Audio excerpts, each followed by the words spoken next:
जनसंवाद या उपक्रमाच्या माध्यमातून ठाणेकरांच्या समस्या ऐकून त्यावर तात्काळ उपाययोजना करण्यासाठी विशेष बैठक पार पडली आहे। या उपक्रमात ठाणे महापालिका हद्दीतील सर्व शहर प्रमुख आणि उपशहर प्रमुख उपस्थित होते। नागरिकांनी 80 ते 90 अर्जांद्वारे आपल्या विविध समस्या मांडल्या, ज्या तात्काळ नोंदवून त्यावर उपाययोजना सुरू करण्यात आली। यावेळी शिवसेनेचे मनोज शिंदे यांची ठाणे लोकसभा संपर्क प्रमुखपदी निवड झाल्याबद्दल त्यांचे औपचारिक स्वागत करण्यात आले।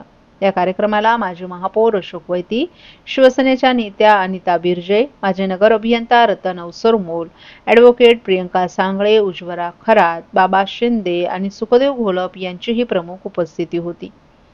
समस्या सेवा समाधान या त्रिसूत्रीवर आधारित या उपक्रमाला नागरिकांचा उत्स्फूर्त प्रतिसाद मिळाला असून भविष्यात अधिक व्यापक स्वरूपात या संवाद उपक्रमाचे आयोजन करण्यात येणार असल्याचं यावेळी सांगण्यात आलं।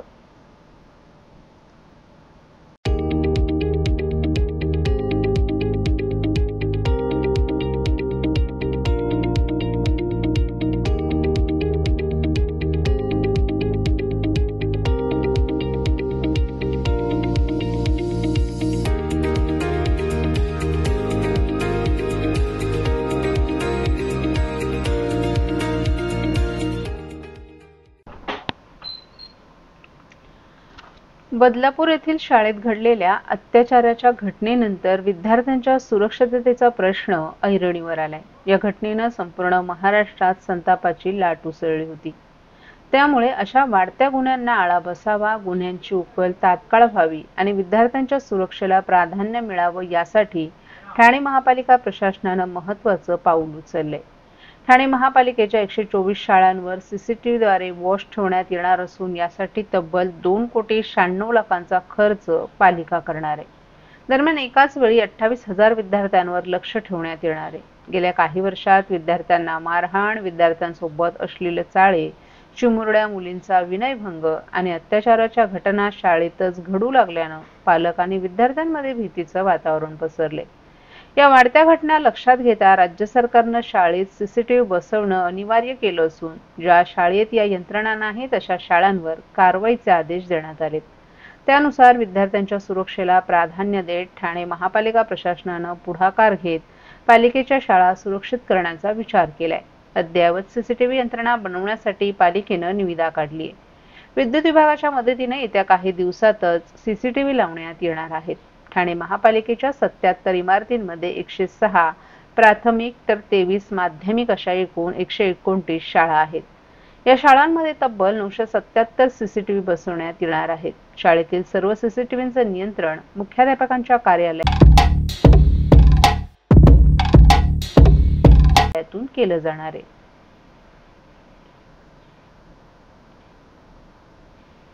मुख्यमंत्री महाराष्ट्र राज्य यांचा 100 दिवसांचा 7 कलमी कृती कार्यक्रम अंतर्गत जिल्हा परिषदेत कर्मचाऱ्यांची कृत्रिम बुद्धिमत्ता या विषयाबाबत प्रशिक्षण कार्यक्रम काल सकाळी 10 वाजता आयोजित करण्यात आला होता। यावेळी आधुनिक तंत्रज्ञानाचा वापर ही काळाची गरज आहे। प्रशासकीय कामकाजात कृत्रिम बुद्धिमत्ता वापर आवश्यक असून जिल्हा परिषदेच्या प्रत्येक अधिकारी आणि कर्मचाऱ्यांनी प्रशिक्षण आत्मसात करा। आधुनिक तंत्रज्ञानाचा दररोजच्या कामकाजात वापर करून कामाला वेगळ्या उंचीवर घेऊन जाण्यासाठी प्रशिक्षण आयोजित करण्यात आलं। यासाठी कॉग्रिडॉल्फ कंपनीचे संस्थापक मयूर तांबे, क्लाउडटेल्स कंपनीचे सहव्यवस्थापक स्वप्नील बावा यांनी मार्गदर्शन करण्यासाठी पुढाकार घेतला। ही आपल्या सर्वांसाठी आनंदाची बाब असल्याचं प्रतिपादन जिल्हा परिषदेचे मुख्य कार्यकारी अधिकारी रोहन घोगे यांनी केलं।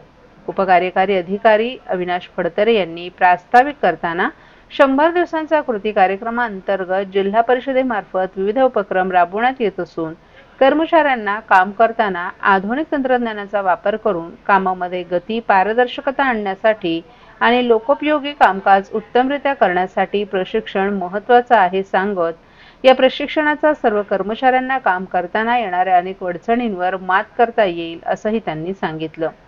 सॉफ्टवेअर डिझाइन, डेव्हलपमेंट आणि इम्प्लिमेंट करण्यासाठी कॉग्रिडॉल्फ कंपनीचे संस्थापक मयूर तांबे, क्लाउडटेल्स कंपनीचे सहव्यवस्थापक स्वप्नील बावा यांनी Canva, PowerPoint presentation, ChatGPT, Claude, Ideogram अशा AI टूल्स सारख्या विविध आधुनिक तंत्रज्ञानाचा शासकीय कामकाजात होणाऱ्या वापराबद्दल उत्तम प्रशिक्षण दिलं।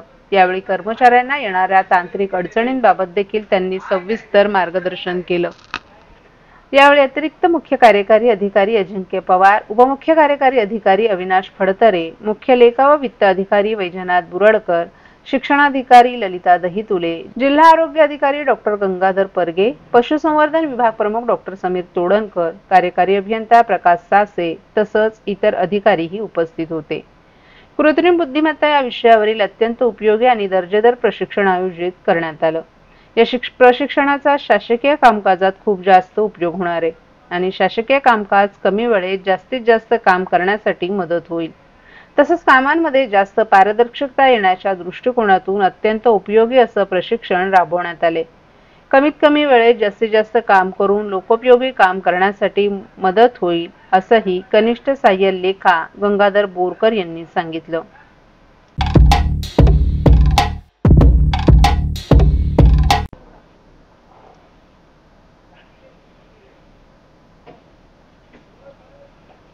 जिल्ह्याच्या ग्रामीण भागाला मार्च महिन्याच्या सुरुवातीपासूनच पाणी टंचाईची झळ बसत असून आता शहरी भागातही विविध ठिकाणी पाणी टंचाई सुरू झाल्याचं दिसून येतंय। एप्रिल आणि मे या 2 महिन्यात तीव्र उन्हाळ्याचा इशारा दिलेला असतानाच एप्रिल महिन्याच्या पहिल्याच आठवड्यात ठाणे जिल्ह्याला पाणी पुरवठा करणाऱ्या बारवी धरणाचा पाणीसाठा हा 46.45% आलाय, तर आंध्रा धरणातील पाणीसाठा देखील 51.23% आला आहे। यामुळे नागरिकांनी पुढील एप्रिल ते जून या कालावधीत अत्यंत जपून पाणी वापरावं असं आवाहन जिल्हा पाणी पुरवठा विभागाच्या वतीनं करण्यात आले। मुंबई आणि उपनगरांमध्ये गेल्या वर्षीच्या तुलनेत यंदा उन्हाळा अधिक तीव्र आहे। मुंबई, ठाणे आणि आसपासच्या शहरांमध्ये दररोज उन्हाचा पारा हा चढाच पाहायला मिळतोय। मार्च महिन्याच्या मध्यापासूनच सर्वत्र तीव्र उष्णता जाणवते। वाढत्या उष्णतेमुळे पाण्याचा वापरही सर्वत्र अधिक होऊ लागलाय, तर ठाणे जिल्ह्याच्या ग्रामीण भागात पाण्याचे नैसर्गिक स्रोत फेब्रुवारी महिन्यातच आटून गेले असून या ठिकाणी गेल्या अनेक आठवड्यांपासून टँकरनं पाणी पुरवठा करण्यात येतोय। याचबरोबर जिल्ह्यातील शहरी भागातील अनेक गृहसंकुलांमध्येही टँकरनं पाणी पुरवठा करण्यात येत असल्याचं समोर आले। यामुळे यंदा सर्वत्र एप्रिल महिन्यातच पाणी टंचाई भासू लागली, तर धरणातील पाणीसाठा पाहता अंबरनाथ शहरात महाराष्ट्र जीवन प्राधिकरणाच्या वतीनं थेट पाणी कपात लागू करण्यात आली आहे। तर उष्णतेचा तडाखा याच पद्धतीने राहिला तर वाढत्या पाण्याची मागणी पाहता जिल्ह्यातील इतर शहरांमध्येही पाणी कपात लागू होण्याची शक्यता नाकारता येत नाही। महाराष्ट्रातील भगिनींना आधार देणारी राज्य शासनाची मुख्यमंत्री माझी लाडकी बहीण योजना। या योजनेअंतर्गत अल्प उत्पन्न गटातील 21 ते 65 वयोगटाच्या भगिनींना मिळणार दरमहा 1500 रुपयांची मदत। अर्ज करण्यासाठी 31 ऑगस्ट 2024 पर्यंत मुदतवाढ। कुटुंबाचं वार्षिक उत्पन्न 2.5 लाख रुपयांपेक्षा कमी असलेल्या महिला पात्र। कुटुंबाकडे पिवळं किंवा केशरी रेशन कार्ड असल्यास उत्पन्नाचा दाखला आवश्यक नाही। पांढरं रेशन कार्ड असेल किंवा रेशन कार्ड नसेल तर कुटुंबाचं वार्षिक उत्पन्न 2.5 लाखांपेक्षा कमी असल्याचा दाखला आवश्यक। योजनेसाठीचा ऑनलाईन अर्ज नारी शक्ती दूत ॲप वरून किंवा पोर्टलवर भरता येईल। ज्या भगिनींना ऑनलाईन अर्ज भरता येत नसेल त्यांच्यासाठी अंगणवाडी, ग्रामपंचायत, वॉर्ड ऑफिस, सेतू सुविधा केंद्रामध्ये किंवा आशाताई बचत गटाच्या CRP यांची मदत उपलब्ध। आता आपल्याला अभिमानाने म्हणता येईल, सुखी आणि सुरक्षित आहे माझी लाडकी बहीण।